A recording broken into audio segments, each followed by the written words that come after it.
Ready to go? Yes, we're ready to go. Kenzie, you're set? I am set, thank you. Excellent. Well, welcome everybody to Teaching LGBTQ History in the Workplace to Engage Allies. I am really excited to be here with the PFLAG team from our Learning and Inclusion Department. My name is Jean Marie Navetta. My pronouns are she and her, if you're speaking Spanish, ella. And I'm the Director of Learning and Inclusion. And I want to quickly turn this over to Jamie and then Mackenzie to introduce themselves. Yeah, so hello everyone. My name is Jamie Henkel. My pronouns are she and her, and I'm the Learning and Inclusion Manager at PFLAG National. I'm going to be hanging out with all of our folks on Pathable in the chat today. So if you have any comments or questions, be on the lookout for responses from me. And again, my name is Jamie Henkel. And Mackenzie, would you like to introduce yourself? Yes, thank you so much, Jean Marie and Jamie. Hi everyone, I'm Mackenzie Hart. I use they, them pronouns. I'm the Learning and Inclusion Coordinator at PFLAG. And I'm going to be hanging out with some of you in the Zoom chat today for anyone who is within the Zoom client itself. Thank you all so much for joining us today.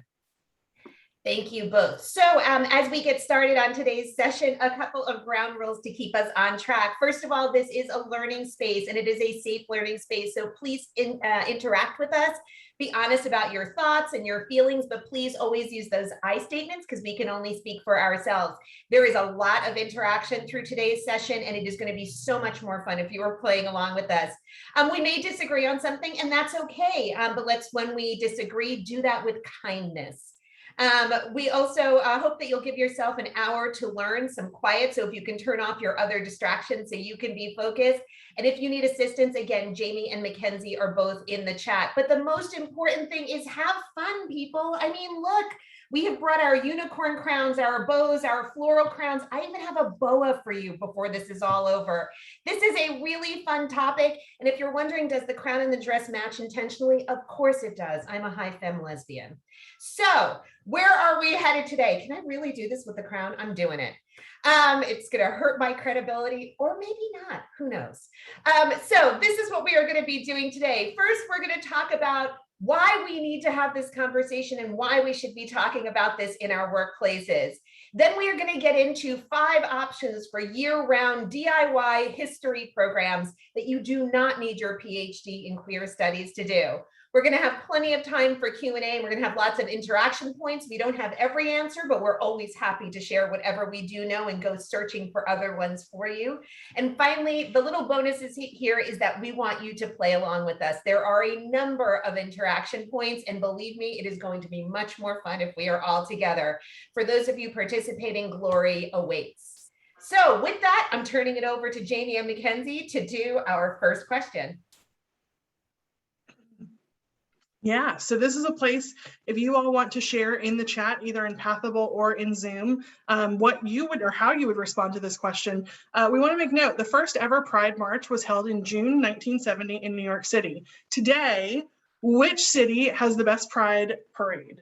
And I, for sure, Mackenzie, I'm going to say DC, because it is where I had my young person prides, and I have a very wonderful memory of handing out PFLAG stickers at DC Pride. So that's for me, but what about you? You know, a lot of people assume that I'm just going to say New York because I live in Brooklyn, but my favorite Pride March that I've been to is actually Boston, in part because it was the first one that I went to and I went with a couple of friends, but mostly because a float came by that gave us coupons for free burritos, and it was one of the best burritos I've ever had. And we're getting lots of responses in the chat from people about Pride celebrations all over the world.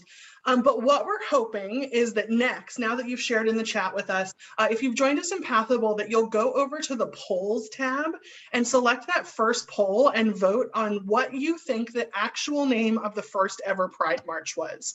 And so was it A, New York City Pride? Was it B, the Christopher Street Parade? Was it C, the Christopher Street Liberation Day March? Or was it D, the Stonewall Anniversary Parade? And we want to take a quick look. We're seeing a lot of people in Pathable saying, more than 50% saying it was the Christopher Street Liberation Day March, but we have a couple others, about a third, who are saying it was the Stonewall Anniversary Parade, and the other 2 options. But more than 50% are saying Christopher Street Liberation Day. And Mackenzie, what are you seeing in the Zoom, or is anybody sharing how they would respond to this question? So there are actually two responses and they are both correct in the Zoom chat as well. So everyone is starting off strong. Perfect. So we're going to turn it back over to you, Jean Marie. Thank you. So for those of you who said Christopher Street Liberation Day March, you are absolutely right. It was not a fun parade with glitter and boas like I am wearing. It was a protest march. So let's start here as we talk about why we should be discussing history in the workplace. So first of all, there's a reason we have cultural observations and celebrations each month. And you know, some of those reasons are, first, it's not taught enough in mainstream classes. And even what's taught is often really inadequate and leaves out really big pieces of the story. But the most important reason that we do this is understanding people's backgrounds, their histories, and their cultures give us a chance to understand what makes the people around us tick, where they're coming from, what might be on their minds. And if we are really fierce unicorn listeners and learners, we have an opportunity to really hear those stories and understand, as we talk about intersectional identities, what this means and how this plays out for people. And as we think about teaching history at work, there are a lot of reasons that we should be doing this. The first one is it helps us build community and pride. So learning about our incredible past and so much of what we weren't taught about it, helps us understand how we can build on it. It also helps us to restore erased voices, which is kind of a big deal. And we're going to get into that as we talk today. Second, it gives insight to allies. So often people who are allies to the LGBTQ community can use understanding our history stories and understanding what has happened in the past to have better insight as to what is happening now. And finally, history is a great way to make the case for issue advocacy. So learning about the things that we've been fighting for for a really long time can help inspire advocacy in corporate environments. Teaching history also fills a giant gap. So one fabulous fact that you should know is that in 2016, California, my current home state, became the first state in the country to mandate LGBTQ inclusion in school curriculum. Since then, Colorado, Connecticut, Illinois, New Jersey, Nevada, and Oregon have done the same. And if you happen to be a resident of Scotland, the entire country now mandates the teaching of LGBTQ history. But let me tell you a not so fab fact. States like Louisiana, Mississippi, Oklahoma, and Texas have what are known as no promo homo laws on the books. And in Tennessee this year, the governor signed a bill which allows parents to opt their children out of any class which mentions LGBTQ people or issues in any way. So when we are teaching history in our workplaces, we are filling a giant gap that still exists because of the way our educational programs are structured. And the impact of actually learning history is incredible. I read this great essay a few years ago by Michael Waters, and it was called What We Lose When We Don't Teach LGBTQ History in Schools.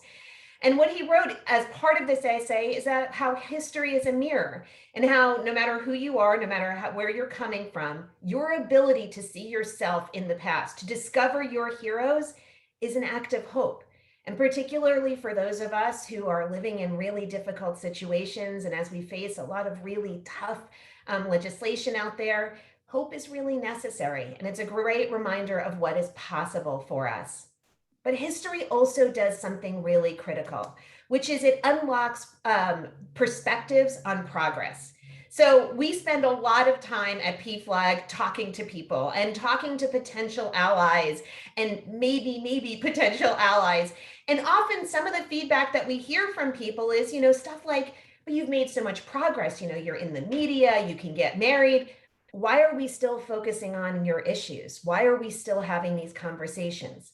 And I feel like sometimes when we can talk about our history and teach about our history, we can really open people's eyes up to how close our history is behind us some days, and how close the decisions that we just sort of take as assumptions of done deals now actually really happened in our very recent past. A perfect example of this is for people who are really familiar with marriage equality, and we talk about that fight and what that looked like.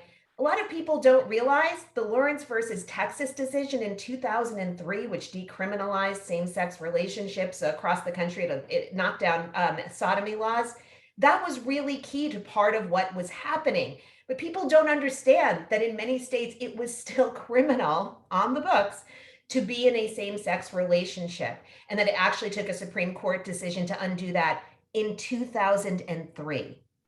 Step back and think about that for a second, and step back and think about the effect that that might have on someone who didn't understand that part of our story, or how hard we have had to fight for even the most basic rights. You'll notice there are going to be a lot of cats that pop up at various times in our presentations. So when we think about the how and why we teach history, there are so many reasons. So I should probably tell you how PFLAG fits into this conversation, because we're very, very proud of our history. We were actually founded by the mom of Morny Manford, who was an incredible, incredible activist in his own right. Jean Manford saw what her son, who happened to be gay, was going through. She saw how different it made his life from her other two children. And she also saw how somebody like her, a school teacher who happened to have a gay kid, could really change the conversation. Jean actually showed up at the second ever Pride Parade that ever happened, carrying a sign that said, "Parents of gays unite in support for our children." And so many people begged her to talk to their parents. She started a little meeting in a church basement, and that's how PFLAG was born. And all these years later, nearly 50 years later, we have over 400 chapters around the country that are providing support, education, and advocacy services to our communities nationwide. And we are understood to be the nation's original ally organization. Two quick, interesting historic facts about PFLAG that I should mention. We were originally known as Parents, Families, and Friends of Lesbians and Gays, but nearly a decade ago, we changed our name to just PFLAG, which we prefer for you to do a hand gesture when you say PFLAG, like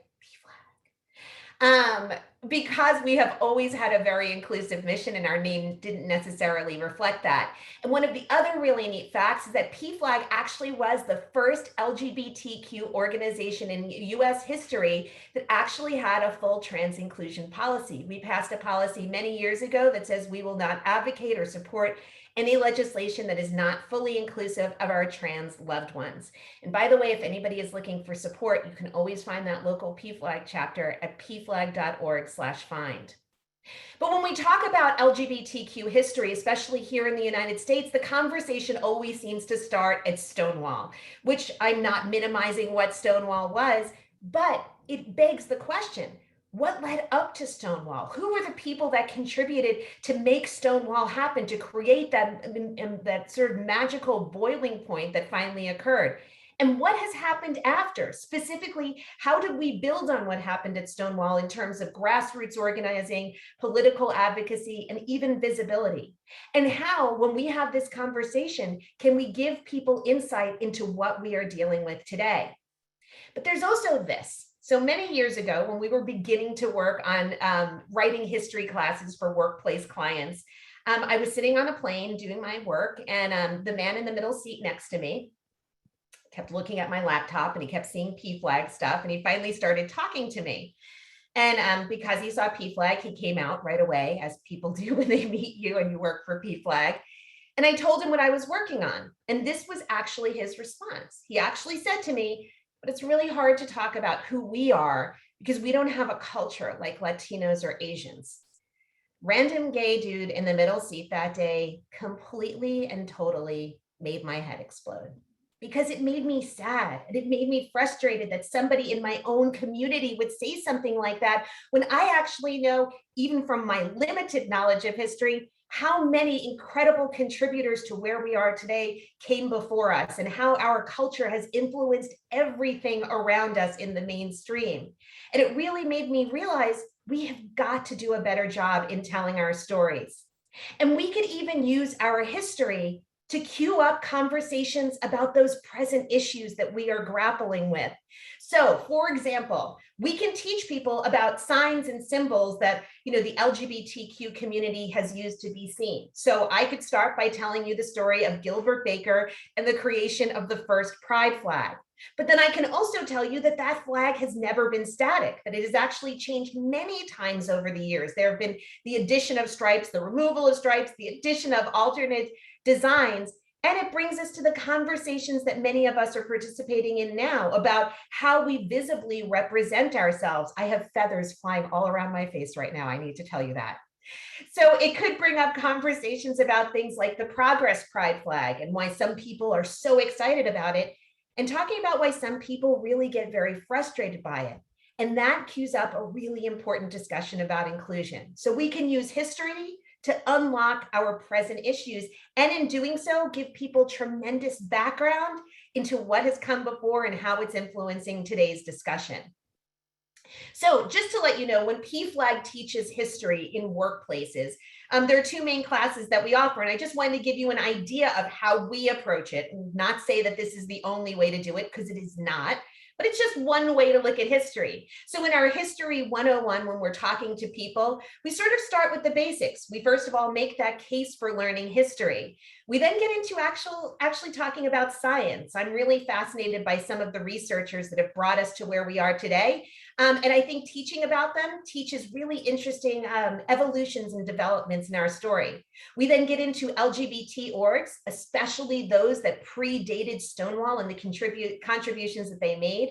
We talk about signs and symbols, so all of those flags and different iconography. Where did it come from? More importantly, why does it exist? And what can we learn from it? We also talk about things like camp and queer culture and community and neighborhoods, and why these things formed and how they have changed mainstream conversations. And finally, we leave people with a challenge of how are they going to build on it now. In our 201 session, we talk about how the past and present are always colliding around us. So we do a recap on why teaching history is so important. Then we do 5 fabulous facts that people might have missed from that 101 class, but we expand them a little bit more. We also go further into talking about the erasure of LGBTQ people from our history and how it has given us an incomplete story of our past. And I'm talking about mainstream history, not specific to LGBTQ people. We then take the past and present and put them together. How can they collide?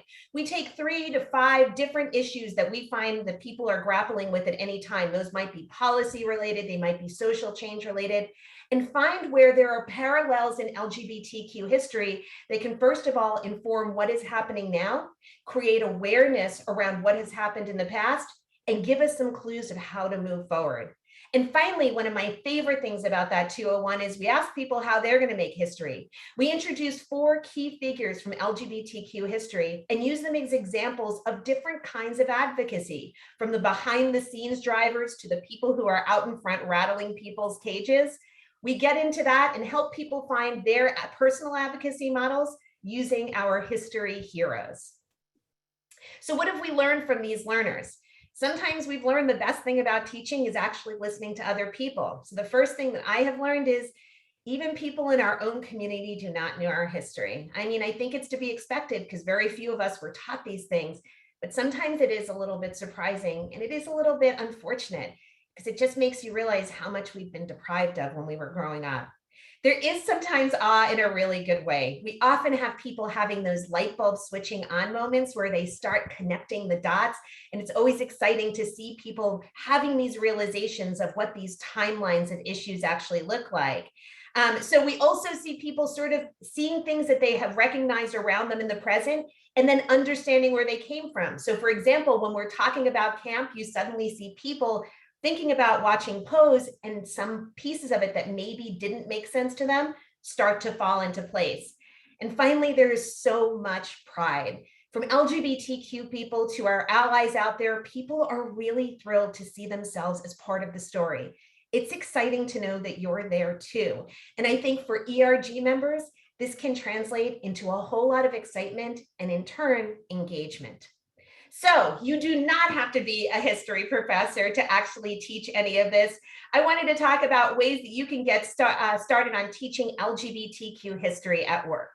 So we have a few different ways that we are going to suggest to you that you can make this work for you. We're going to talk about how you can boost LGBTQ literacy, how you can use history to talk about intersectionality meaningfully, using history to delve into queer culture, how you can use history to promote the plus of the LGBTQ plus, and finally, how can you use history to inspire advocacy? And with this, I'm going to turn this back over to Jamie and Mackenzie.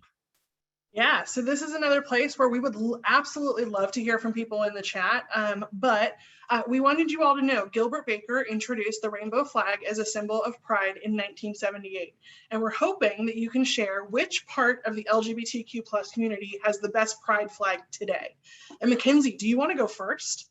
I do, because I think that the bi community has the best flag, and that's not just because it is the part of a part of the community that I'm in, but it's because of the bi lighting trend that happened in movies and TV a couple of years ago. It just purple, pink, and blue works so well for different artistic strategies, including hair scrunchies, if you can see them on camera. But what about you, Jamie? Yeah, so I have to admit, I love the Progress Pride flag, but for lots of reasons, but mostly because it's from Portland, which is where I live. The designer who created it is from Portland. So I take some pride in the Progress Pride flag being from where I live. But as we talk about the Progress Pride flag, the next thing that we're going to do is head back to that polls tab in Pathable, or send in an A, B, C, or D in Zoom. And when we're going to go to that second question, and we're wondering if folks can name the designer of that Progress Pride flag. Was it A, Milton Glaser, B, Daniel Quasar, C, Monica Helms, or D, Michael Page? And it looks like people are starting to respond in Pathable. And again, you can find that in the chat window at the top. There's a tab that says polls that'll take you to the polls. You're going to select the second option for you. And it looks like about 40% of folks that have participated so far and have responded to the poll in Pathable have the right answer, which is Daniel Quasar, who's a Portland-based designer. And Mackenzie, what were you seeing in the Zoom chat? So I only saw a couple answers in the Zoom chat about a 50-50 split between right and wrong, which is interesting. And I also saw that there's some great conversation happening about different pride flags, and someone agrees with you, Jamie, that the Progress Pride flag is the best. Yeah, and I know that the Pride flag is changing so much. There is now a version of the Progress Pride flag that includes the circle for intersex in the chevron, which is just a way to demonstrate that these symbols change over time. So, Jean Marie, we're going to turn it back over to you. Thank you, Mackenzie and Jamie. I am so enjoying your conversations. So one, how can we boost LGBTQ literacy? So the dilemma is that people aren't comfortable with terminology, basic LGBTQ concepts, or even recognizing symbols within the community and understanding what they mean and sometimes what the historic genesis was of those. So the impact of that is that allies, both in and outside of our community, tend to speak up less because they feel less prepared. And we have an opportunity to take the shame out of that situation by making it part of an alternate path to education. So one of the great ways that you can use LGBTQ history is to boost, the way that you can use history is to boost LGBTQ literacy. So if we tell the story of things like our terminology and our symbols, I know one of my favorite stories to tell is about the phrase friend of Dorothy and how it had its genesis, obviously, in The Wizard of Oz, but became a code term to refer to other gay men. A lot of people don't understand that, which then turns into a conversation about signaling and camp and so many other things. So when we talk about these things and when we teach about our symbols and things like that, it gives people understanding and it also gives them basic competencies. So how can you do this without having to really be a historian? The first thing is create a library of printed resources for people, easy to read materials about history of flags, history of symbols, for example, where they came from and why they are used. Make it really easy for people to access those things, for example, on your intranet, your recommended reading. You could also create a self-guided discussion. Grab an article about one of these topics. Lord knows there were many, many articles about which pride flag people should be using as we went through June. Write 3 to 4 discussion questions and host a brown bag conversation. But as part of your introduction to the conversation, teach a little bit about where the flags came from. And finally, you can do formal learning. There are tons of organizations and educators who do an incredible job on this topic. Prioritize providing this kind of education to people, but also create engagement points with it about what do we do now that we have learned this. And again, that is just one of those very, very easy ways to do this. And sometimes those resources are very interesting ones. I know that I am fascinated by the history of the queer community in New York City. The Greenwich Village Society for Historic Preservation does great online tours and lectures about queer history in that area. We also love some children's books. One of the ones that I love is This Day in June, which is how to explain what kids are seeing at pride parades, or in some cases what adults are seeing at pride parades and don't understand. And even movies like Before and After Stonewall give you some of the background that you might need to teach. And again, most of these resources are very easy to put your hands on and give you a lot of freedom in how you want to create your programs. And so I'm going to turn it back over to Jamie and Mackenzie. Yeah, so this is another place you can head to the chat and share how you would respond to this question. And what we're hoping, queer artists played an integral role in the Harlem Renaissance. So what we're wondering is Josephine Baker or Bessie Smith? I'm gonna go first on this one because even as a straight girl, I'm gonna pick Bessie Smith because I love a big girl with a husky voice. So Mackenzie, what do you think? Jamie, you know that I'm bi and can't make decisions. I can't believe you would try to make me choose between two amazing artists. So I'm going to have to go with the very tropey answer of both, because why choose? I love it. I absolutely love it. And I am seeing in the chat that some people agree with me, some people agree with Mackenzie, and lots of people are saying Josephine Baker is their pick. So I think that's fantastic. And we are going to head again to the next poll. Have you seen how this works? We're going to head to the next poll, which is we're hoping that people will head into Pathable or let us know how they would respond in the Zoom chat with an A, B, C, or D. And we're wondering which queer civil rights leader is considered to be the architect of the March on Washington.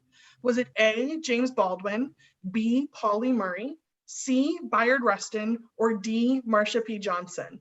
And as we all go to vote, it looks like a lot of people, nearly 60% are saying that the answer is, more than 50% are saying that the answer is C, Bayard Rustin, which is the correct answer, but there are some folks that are guessing some of the others as well.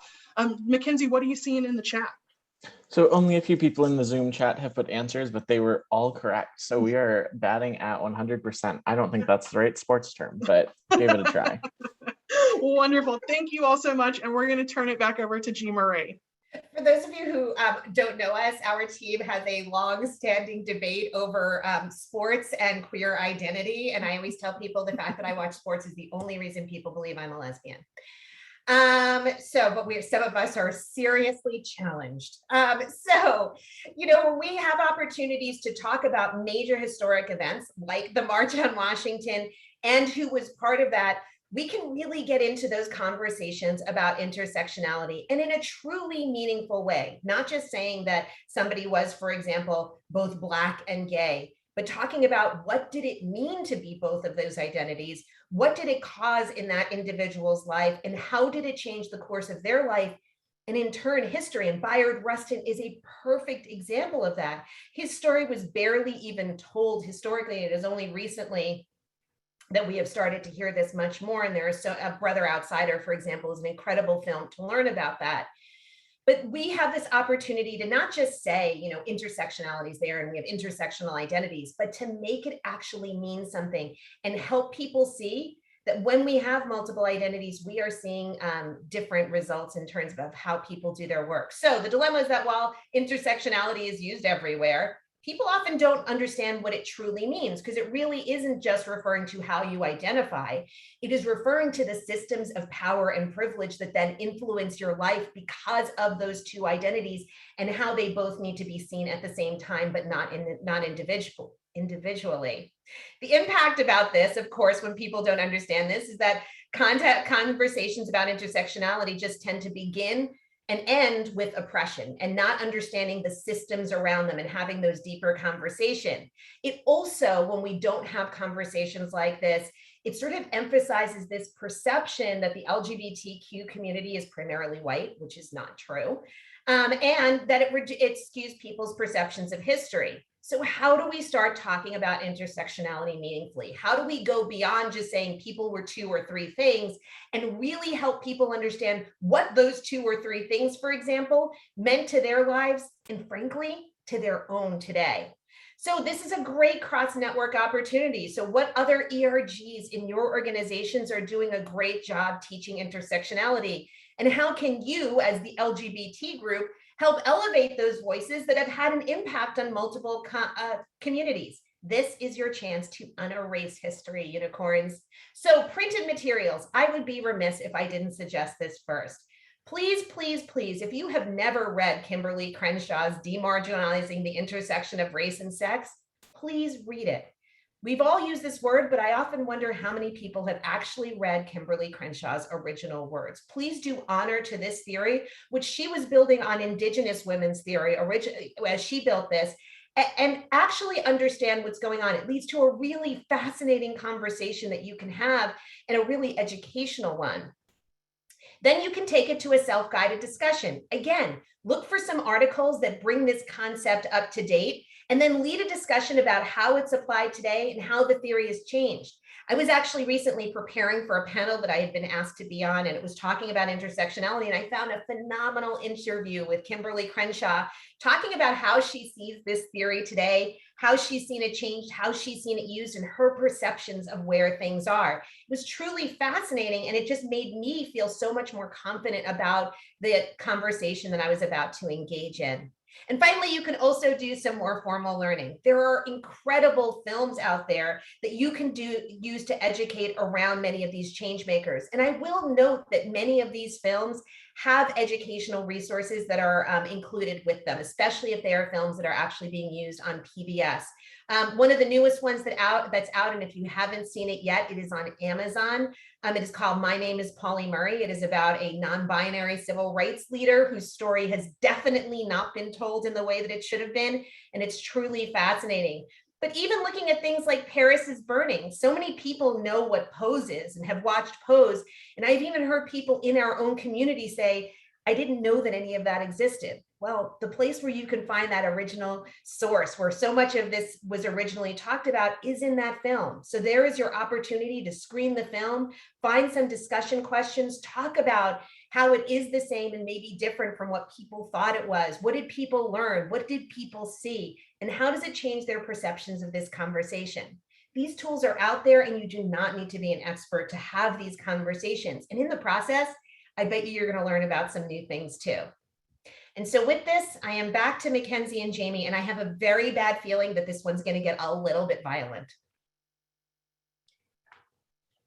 Jamie, you're on a... I am muted, so that was fun. So this is another place, if you want to head to the chat and share your answer to this question, we are more than happy to see it.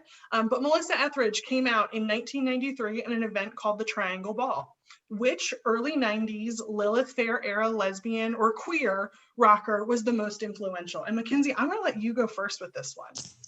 So when we were drafting this question, I completely ignored the word lesbian and said, I'm going to talk about my favorite artist of all time, which is Liz Phair. You can see a poster for her up there. She's not a lesbian. I don't even know if she's queer, but she's still easily the best 90s rocker. And I can't not say that. And what about you, Jamie? So this is a place where I'm probably not giving an answer that people love either, because I don't know that she ever actually played at the Lilith Fair. But I have to go with Ani DeFranco in the mid to late 90s period. Just stand out to me. Absolutely. You people are really working me on this one. As a child of the 90s, you're killing me, and I have to weigh in on this one. I will say Ani did identify as bi. I'm not sure how she's identifying these days, but she did identify as bi, so I'm going to mention that. I'm going to say that we still need to keep Melissa there, because for many young lesbians, that was our entry point into life, and we just need to remember and honor that. I'm going to go on before we get in any more trouble. That's totally fair. Now, you've probably figured out how this works. We're heading to a poll now, and what we're hoping is that folks can go in Pathable to the poll that starts with what show featured the first same-sex kiss on American network television. Was it A, All in the Family, B, LA Law, C, My So-Called Life, or D, Star Trek? And we'll give folks just a moment to vote. And it looks like we're a much bigger mix of answers on this one. It's almost evenly split in Pathable right now, about a quarter guessing each one of these. And I want everybody to know that there is unfortunately a correct answer, but you're not being graded, so it's okay. And the answer is LA Law. And with that, Jean Marie, we're gonna turn it back over to you, unless Mackenzie, you were seeing something significantly different in that Zoom chat. No, I was also seeing quite a mix. Though someone did put up their own pop quiz of saying who was the sperm donor for Melissa Etheridge and her partner's baby. Oh, and we David had Guthrie. Yes, we had several answers for that. So people got that one right, which means we're in a group of Melissa Etheridge fans, which is always the right place to be. I'm not ashamed to say that I've probably seen her half a dozen times, and I've seen the Indigo Girls probably 24 times. I'm like super hardcore in my 90s allegiances. The answer was LA Law. It's kind of surprising to people that it actually came sort of that late in the timeline. Star Trek notably is remembered because it had the first interracial kiss on television, and All in the Family actually queued up a story about, as we now look at it, was about somebody who was trans, which is a really interesting storyline to see, really fascinating to look at now. So, we also can use history to delve into queer culture and maintain debates like the one that we're having right here. So the dilemma is that for many allies, and even for some people in our community, our exposure to queer culture and discussion of how it's influenced the mainstream is pretty limited to what you see at Pride parades or the month of June. Interestingly enough, queer people do exist the other 11 months of the year. I mean, Mackenzie and I are here, we're proving it. So the impact of this is that often the contributions of people who are LGBTQ are invisible or minimized. And even worse, the power of the community to influence larger cultural changes gets ignored. We also inadvertently send a message that this culture is only relevant once a year, or maybe if you count October, twice a year. So how can you use teaching history to delve into queer culture? Well, by teaching history, you can help people understand the profound effect that our community has had on mainstream culture. Talk about the reasons things happen. For example, why did camp become a thing? Why did gayborhoods form, for example? And then sort of backtrack into those discussions, because suddenly you find that you are telling the story of a community which has been incredibly marginalized, oppressed, and subjected to violence. So what are some of the resources that you can use to actually do this work? Well, the first thing is printed materials. Seriously, just start with a basic Google search on queer culture and create a collection of articles that can be easily shared. Again, it's about creating a selection of articles that are really great. But I encourage that while you are doing this, get multiple people in your ERG to participate in this search for articles. We tend to gravitate to those things that reflect our own identities, that are part of our lenses. If you have different people picking different articles, you're going to get all different kinds of contributions, and you're going to tell a more inclusive and full story. Leverage all of those different identities and let people point out what is important to them. You can then have a self-guided discussion. Again, start with a question for everybody. So for example, what's the first time that you remember seeing a queer character on TV? And let's go from there. And I'm actually going to say, Jamie and Mackenzie, can we ask that question in the chats? And I'd love to hear from people what they remember being the first time they saw a queer character on TV. And I'll finish this slide and maybe we can answer that at the end. And finally, do some formal learning. If you have never seen the film, The Celluloid Closet, or read the book, I'm giving you an assignment. It is your homework. I know that it's available on Amazon right now. I'm sure it's available on many, many streaming services. But watch these films and then lead a conversation about what people learn. Some things really shock people, really surprise people, but then also ask people, where else have you seen examples of this? Let's talk about current examples of queer representation in culture, and what does that look like? When it comes to resources, obviously the Celluloid Closet. I love the film Disclosure. If you've never read Susan Sontag's Notes on Camp, it's worth a read, even though it gets a little frustrating at the end. And Jamie and Mackenzie, what are people saying about the first time they remember seeing a queer character on TV? So I have seen a lot of people, somebody said Buffy with Willow was the first time they remember. Soap has come up a lot of different times for people. Will and Grace, My So-Called Life. Mackenzie, what are you seeing pop up in Zoom? Seeing a lot of those. Also, a few people mentioned Grey's Anatomy. Someone even just mentioned Carol and Susan in Friends in the 90s. Someone mentioned All in the Family. So we're seeing a range of different shows coming up here. Seriously, nobody has said Joe from The Facts of Life, who we all read as lesbian. Really? God, I'm aging really quickly. Jamie and Mackenzie, it is another one of your questions. Yeah, absolutely. So we'd love to hear from people in the chat, in both Pathable and Zoom on this one. But we want to sort of acknowledge that people that make up the plus in LGBTQ plus are often less seen and less understood. And so what we're wondering is, what would the first thing you would do if you had the power of invisibility? And I'm going to go first and say, Mackenzie, I would just introvert harder than I already do. If I were invisible, it would be so much easier. But I'm going to turn it over to you to see what you do. Well, as a bi person, I am invisible 364 days of the year. September 23rd is the one time that you can actually see and perceive me. So make sure to mark that down for next year.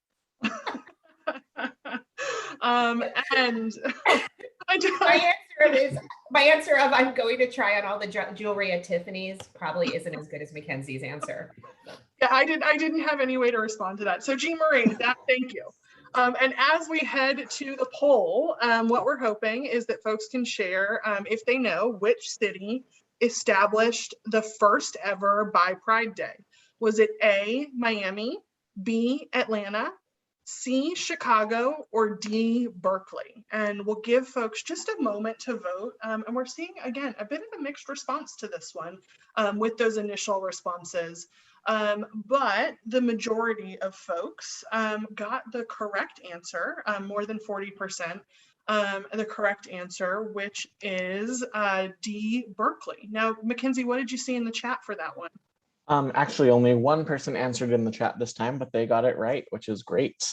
Woohoo! Awesome. Thank you all so much. We're going to turn it back over to Jean Marie. Mackenzie, maybe you could go to Berkeley for the Bi Pride Day, and maybe it'll get you like 2 days a year then. I wonder. It's worth looking at for sure. It would be a very exciting experiment next year. So the fourth thing that you can do is promote the plus. So while understanding gay and lesbian and to some extent trans identities has become more common, although we have a long way to go, getting beyond the plus to more expansive identities, bi plus, ace, arrow, non-binary, for example, and many others, it is not just limited to what we have on the screen, remains unaddressed for many, many people. And the impact is, bottom line, not being seen hurts.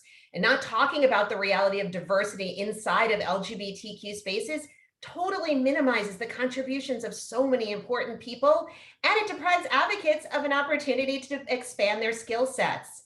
So you can use history to promote the plus, non-binary, bi plus, asexual, intersex, those who hold identities that are often erased from era narratives are really important in LGBTQ history. Here's your opportunity to help people recognize and celebrate those figures who held those identities that make up the plus. So printed materials, start following activists, authors, bloggers, and others who hold various identities that make up the plus on social media, because they really queue up some fascinating conversations. And once again, here is a place to lean into your ERG membership and say, what are you reading? What is making you excited to see? You can then have a self-guided discussion, create a conversation about the erasure of plus identities through history and media. If you think Freddie Mercury was gay, you're wrong. And Freddie Mercury was also the greatest vocalist in the history of music. And I'm not going to take that as an opinion, it is a fact. If you think non-binary gender identities are new, you have some homework to do, my friends. So these are these opportunities to ask these questions, queue up where people are, and then start doing your education.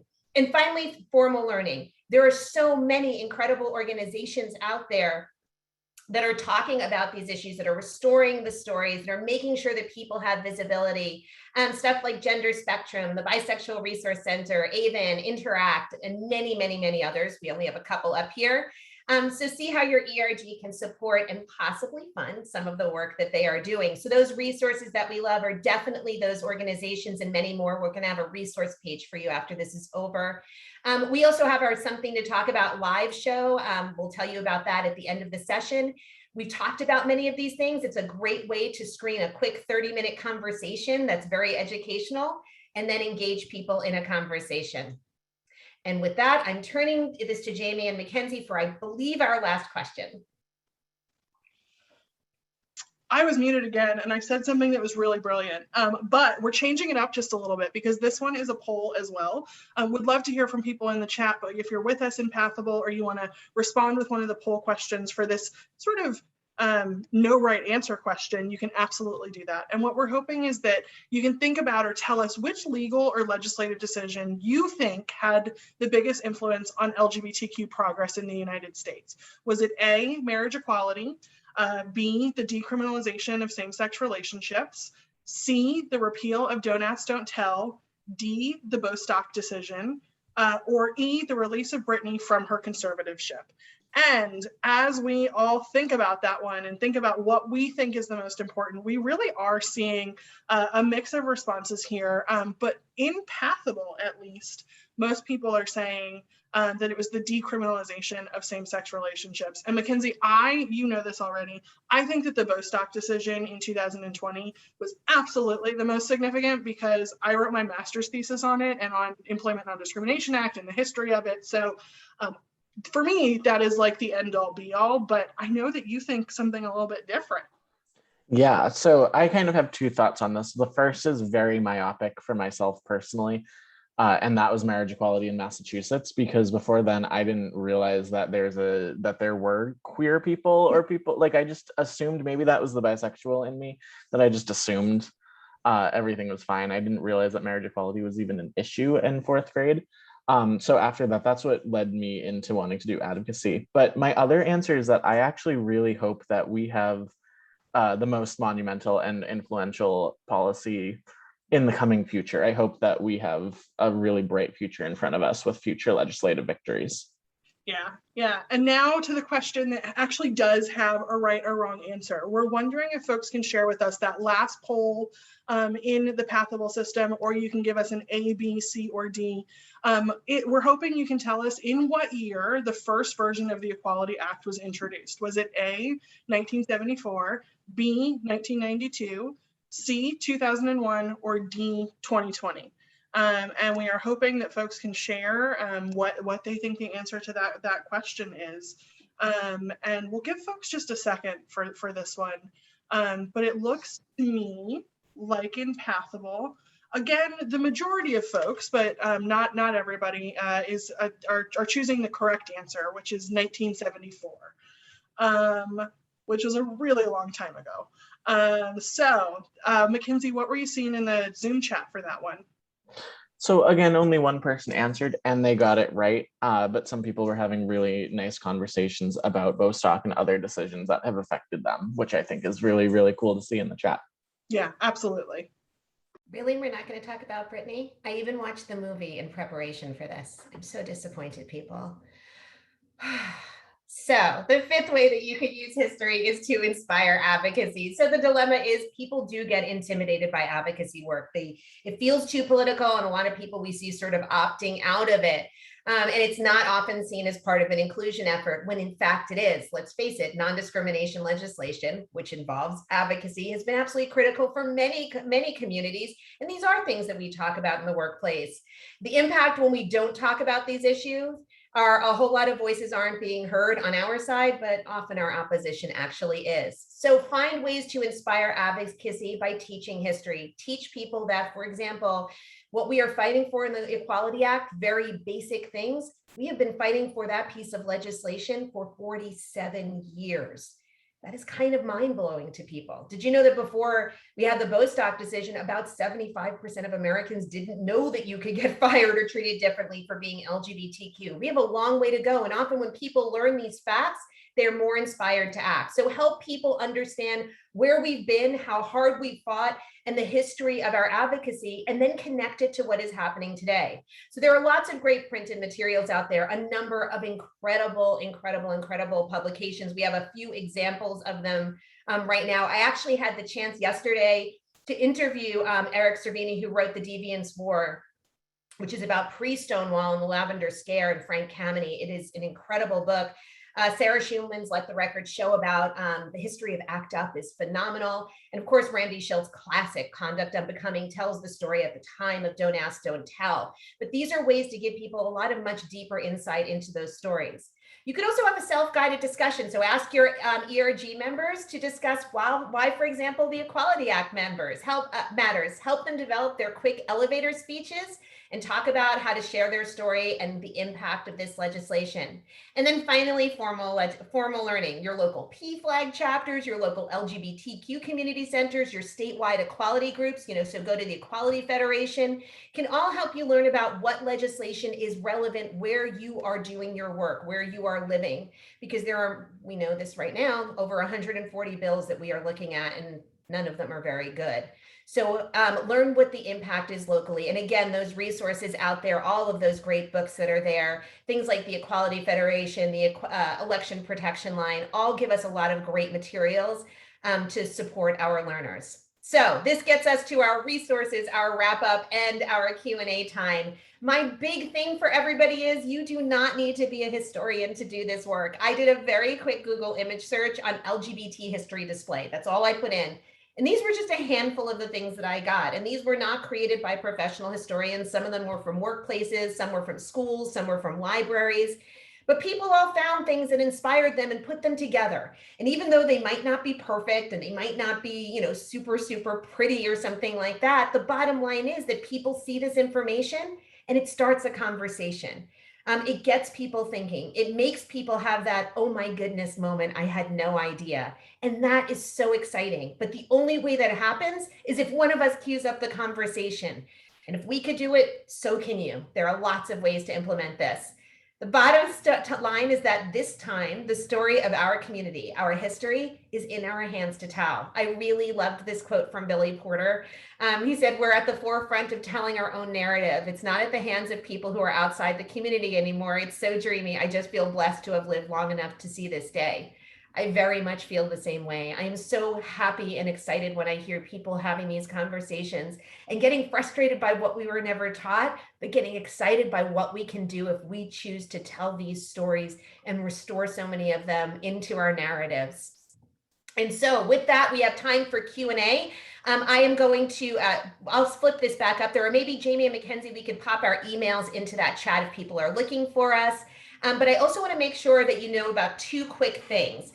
First of all, every single Thursday from 4:30 to 5 Eastern, we have a show called Something to Talk About Live. You can watch it on every social media feed that there is. You can also watch it afterwards on YouTube at youtube.com/PFLAG. What we do every single week is we grab a current events article about LGBTQ issues.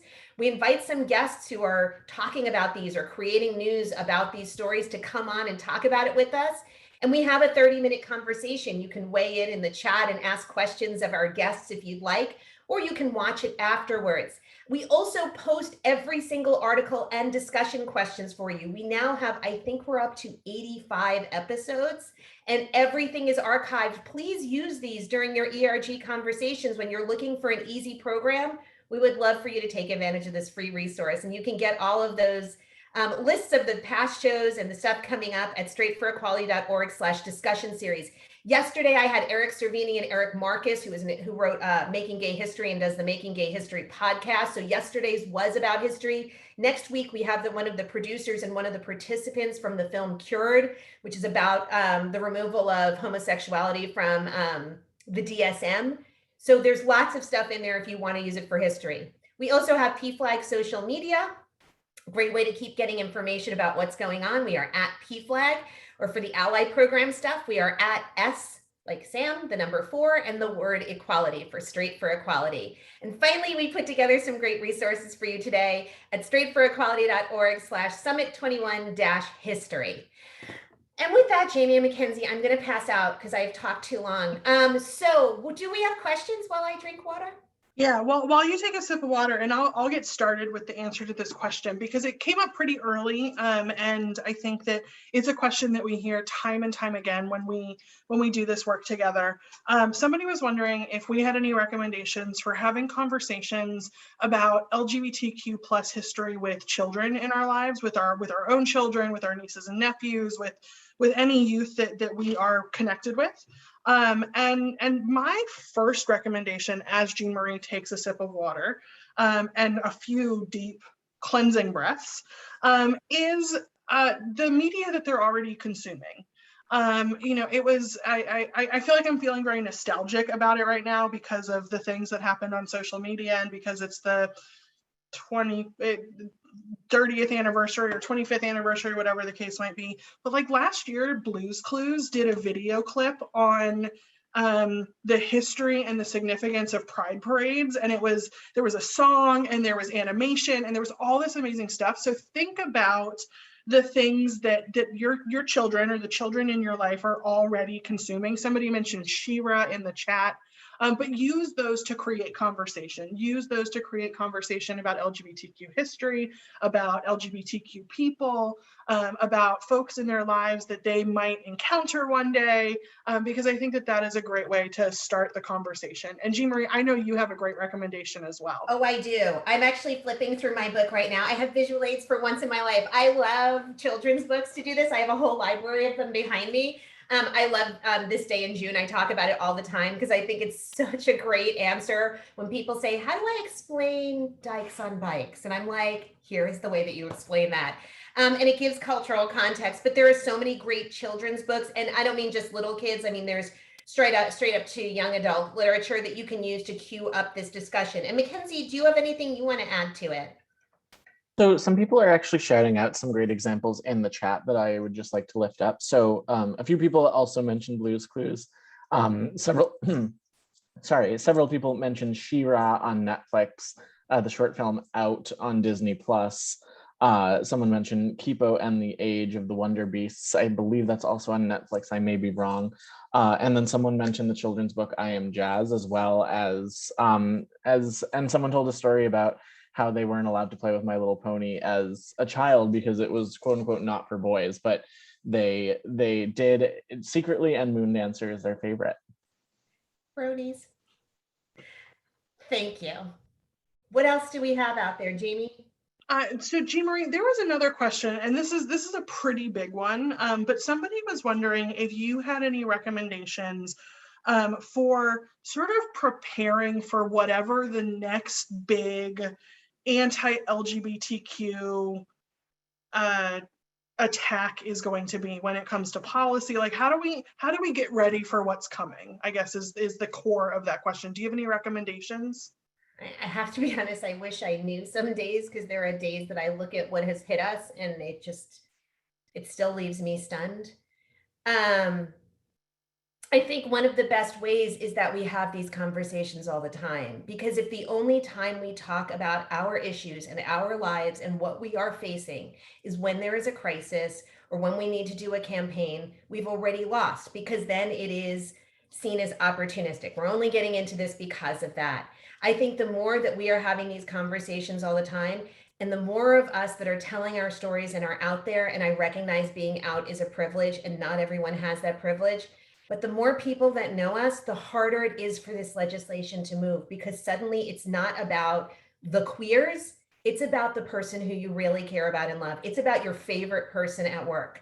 So I think the best way that we can prepare for it is by being out there and telling our stories. If you are a person who is queer, telling that story. And if you are an ally and a family member, talking about why these issues are your issues and making it a year-round conversation. If we only talk when there's a crisis, we've already fallen behind. Yeah, and somebody made note of the fact that it's really hard to think about that because we aren't done dealing with what's already hitting us. Right. And I think that is really significant and a really powerful statement. So Jameson, I thank you for that. And the other thing that I would add is that I think that talking about this history is a core way for how to prepare for what's next. Because oftentimes what seems new and seems like this out of the blue conversation or attack on the LGBTQ community actually has a really long and storied history. And it's something that we talk about in the When Past and Present Collide session, that, when we talk about LGBTQ and immigration and how those things intersect, that's a conversation that's been happening for decades, but a lot of people don't know that. So if we know this history, we're going to be better prepared for the future. And Mackenzie, we have less than a minute left. Is there anything that you wanted to add in response to that question? No, I think that was absolutely beautiful, Jamie. So I will turn it back over to both of you. Perfect. Well, that does bring us to the end of our time together. I hope that everyone is having a phenomenal summit, and we will see you all next time. Thank you, everybody. Be safe, and we hope to see you soon. Bye.